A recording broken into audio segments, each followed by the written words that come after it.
Hai Sobat IMC, ketemu lagi di IMC Podcast Corner bareng Salini Diandra.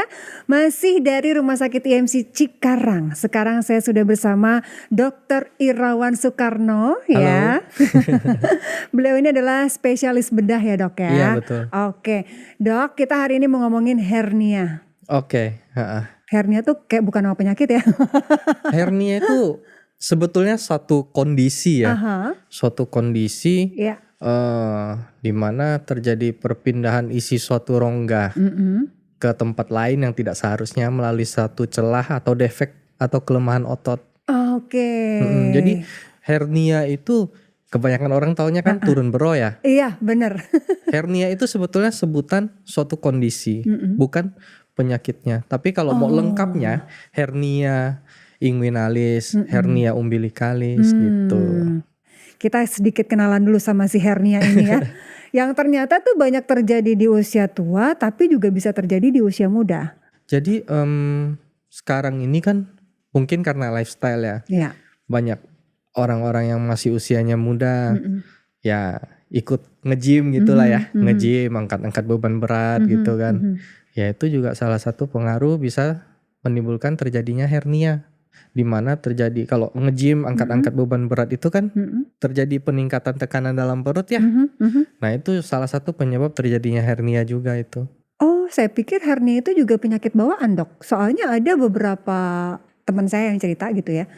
Ada yang anaknya masih kecil itu ditemukan kasus hernia. Jadi gini, mungkin kita harus mengenal lebih dalam kenapa bisa terjadi hernia ya. Oke, karena tak kenal maka tak sayang ya dok. Iya betul. Tapi jangan disayang-sayang kalau penyakit mah ya dok ya. Iya. Oke. Nah, saya jelasin secara garis besarnya ya tentang hernia ya. Hernia itu tadi seperti yang udah saya jelasin bahwa itu adalah suatu kondisi yang tidak normal di mana terjadi perpindahan isi suatu rongga ke tempat lain melalui defek atau kelemahan otot. Saya ambil contoh yang paling sering ya, itu adalah hernia saluran cerna, hernia inguinalis. Itu yang biasanya orang sebut turun bero. Di mana ada benjolan di lipat paha, dia turun sampai ke kantong jakar. Nah, itu hernia inguinalis. Bisa terjadinya itu ya, sebetulnya pada fisiologis anatomi manusia ya, di bawah usia 1 tahun memang ada saluran yang menghubungkan antara rongga perut sampai ke kantong jakar. Nah, pada laki-laki itu adalah saluran untuk tempat turunnya testis. Nah, di atas usia 1 tahun salurannya ini nanti dia akan mengecil dengan sendirinya, kemudian akan menutup dengan sendirinya. Pada kondisi tertentu, pada anak-anak yang mungkin pola defekasi, pola BAB-nya ya, yang BAB-nya sering keras, dia harus ngeden dulu. Nah, salurannya ini kan masih kebuka tuh kalau belum 1 tahun tuh, belum usia 1 tahun. Nah, usus bisa turun. Nah, biasanya kalau kita dapat pasien yang masih di bawah usia 1 tahun, kita tunggu dulu sampai dia usia 1 tahun, karena ada kemungkinan dia bisa menutup sendiri tanpa operasi. Seperti itu. Nah, itu makanya kenapa hernia itu bisa terjadi juga pada anak-anak yang baru lahir.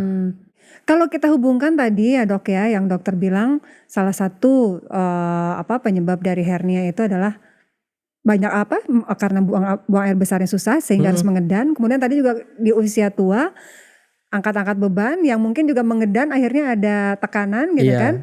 Ini berarti bisa dibilang mengedan ini bisa menjadi salah satu penyebab dari hernia dok? Bisa.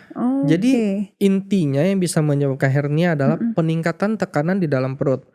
Saya ambil contoh pada orang-orang laki-laki pada usia yang udah dewasa, ada resiko bisa terjadi pembesaran prostat. Saat dia kencing harus ngeden dulu, itu bisa. Yang kedua contoh pada kebanyakan perokok ya, yang sering batuk-batuk apa gitu. Itu juga bisa menyebabkan hernia karena saat batuk tekanan dalam perut tinggi. Anak muda sering nge-gym, angkat-angkat beban berat yang dipaksakan ya, yang dipaksakan. Ya itu juga bisa terjadi hernia. Sebetulnya olahraga itu kalau sesuai porsinya ya, sesuai porsinya, tidak dipaksakan tenaganya, itu malah bagus untuk membantu menguatkan otot perut. Itu malah bisa mencegah hernia. Tapi yang dipaksain, angkat-angkat beban berat yang dipaksain, itu bisa mencetuskan hernia. Oke, berarti ibu melahirkan normal bisa juga beresiko dok? Bukan melahirkan normal, tapi yang sering hamil. Sering hamil? Jadi tekanan dalam perutnya tinggi kan, setelah dia oke. melahirkan normal kembali. Tapi Iya. kalau interval dia kehamilannya sempit ya, maksudnya sering hamil, ya itu bisa beresiko terjadi hernia. Persentase perempuan dan laki-laki terjadi hernia lebih tinggi pada laki-laki. Kenapa dok? Itu udah ada penelitiannya, sekitaran 13, sekian persen pada laki-laki, pada perempuan itu hanya 2%-an. Mungkin ya, mungkin karena yang pertama faktor pekerjaan. Iya, laki-laki lebih sering ngangkat-ngangkat Iya, gitu ya dok ya. Yang kedua kelemahan otot pada laki-laki gitu. Jadi saat ototnya udah lemah, mungkin karena usianya udah tua, dia masih bekerja angkat-angkat beban berat, resiko terjadi hernia lebih tinggi. Biasanya orang-orang yang punya kasus hernia ini begitu datang ke dokter apa yang dikeluhkan? Benjolan pastinya. Oke, di sekitar mana dok yang paling banyak ditemukan? Nah itu tergantung, hernia itu bisa terjadi di beberapa tempat. Oke. Yang paling sering itu adalah hernia inguinal di lipat paha, Lipat paha, yang ya. turun sampai ke kantong jakar. Yang kedua itu yang di umbilikal, di pusar. Pusar, ya. Jadi ada juga hernia yang disebabkan karena bekas operasi, laparotomi, yang dia buka tengah, lebar lukanya, nah itu beresiko bisa terjadi hernia ke depannya. Nah yang dikeluhkan pertama pasti benjolan. Benjolannya ya awalnya masih bisa keluar masuk sebelum kecekat ya. Keluar masuk. Sampai satu saat setelah dia tercekat, benjolannya sudah tidak bisa masuk kembali lagi ke rongga perut. Diiringi nyeri juga dok? Nyeri karena dia tercekat. Saat tercekat ya seperti jari kita lingkarin pakai karet gelang ya. Lama-lama dia akan menghitam. Karena aliran darah tidak sampai ke daerah yang terikat tersebut. Nah lama-kelamaan akan terjadi kematian jaringan. Nah setelah kematian jaringan akan terputus dengan sendirinya itu ususnya. Nah itu yang kita khawatirkan. Nah jadi kalau ditanya nih, pasien datang dengan benjolan, kapan kita harus segera operasi dan kapan kita masih bisa konservatif. Konservatif dalam artian tidak dilakukan tindakan operasi. Minum obat gitu ya dok ya? Enggak.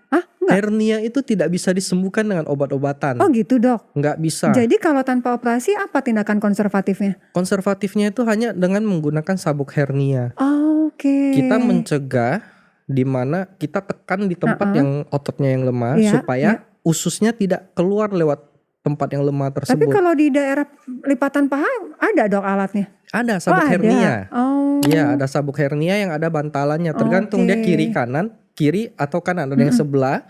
Ada juga yang kalau hernianya dua-duanya, dia ada bantalannya juga yang buat kiri dan kanan.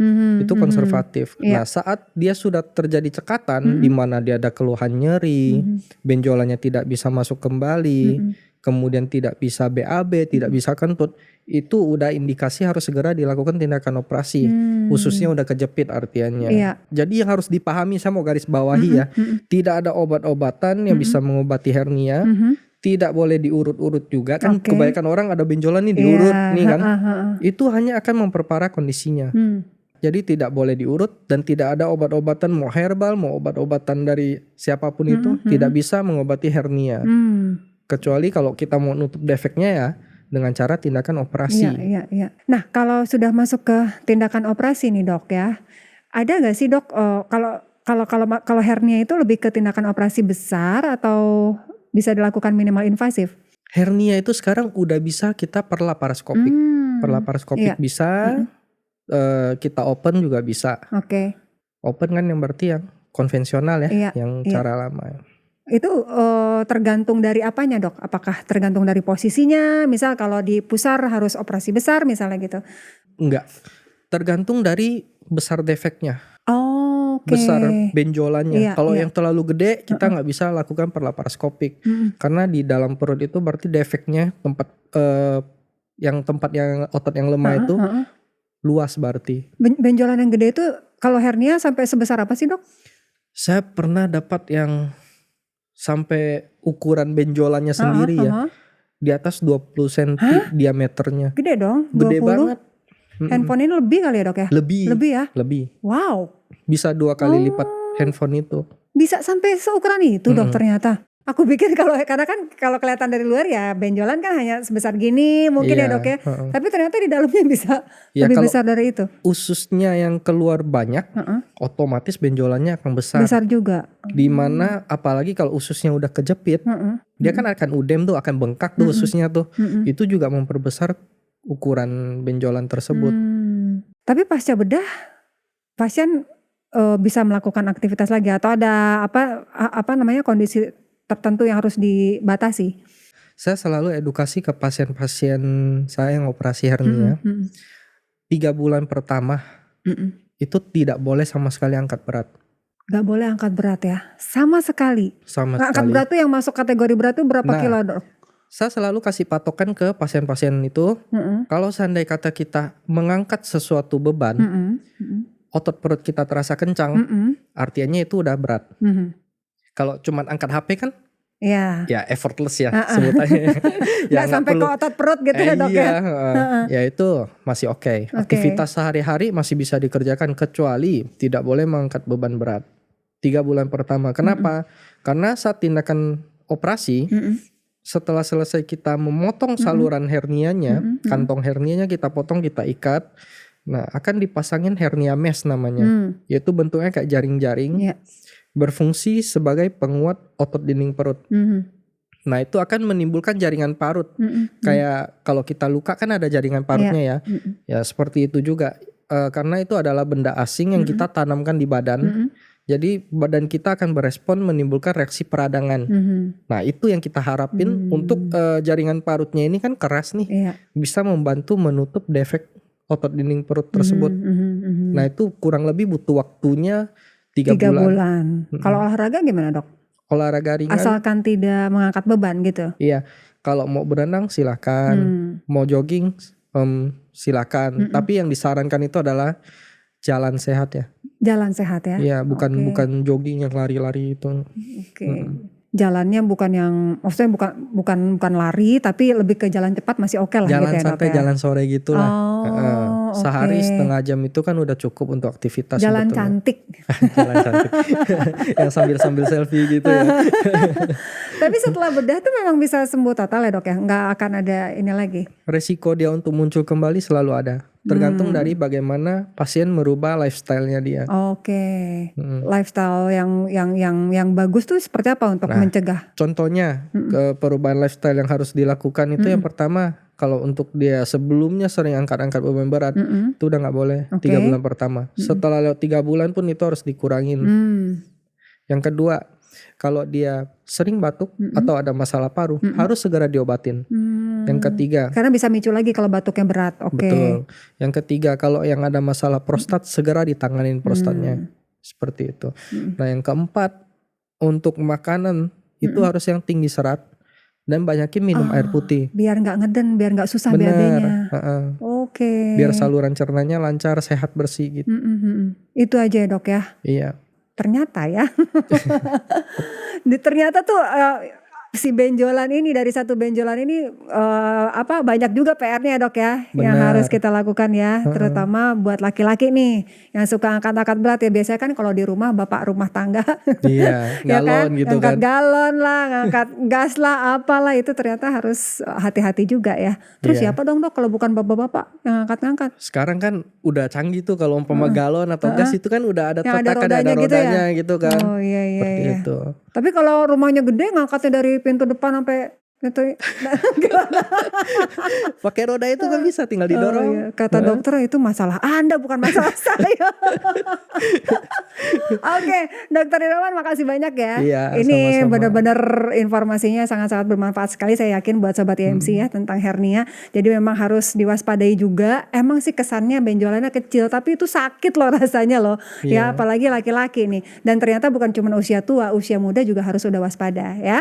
Dan kalau memang sudah ditemukan nih tanda-tanda yang tadi sudah disebutkan, periksakan diri langsung ke dokter. Kalau mau cek ke dokter Irawan, bisa cek aja jadwalnya dokter ya, hari apa jam berapa di websitenya Rumah Sakit IMC, atau download aja IMCare di handphone. Jadi semua bisa dilihat di sini. Mau cek jadwal, mau cek history kita, mau bikin appointment juga bisa. Tinggal klik-klik aja ya.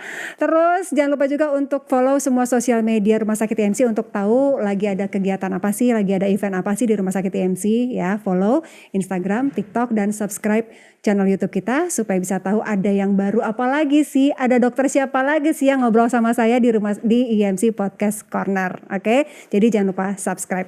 Sekali lagi terima kasih banyak Dr. Irawan Soekarno, spesialis bedah. Sama-sama. Kita ketemu lagi mudah-mudahan ya di lain waktu, lain kesempatan, lain tema ya. Hanya di IMC Podcast Corner. Sampai jumpa.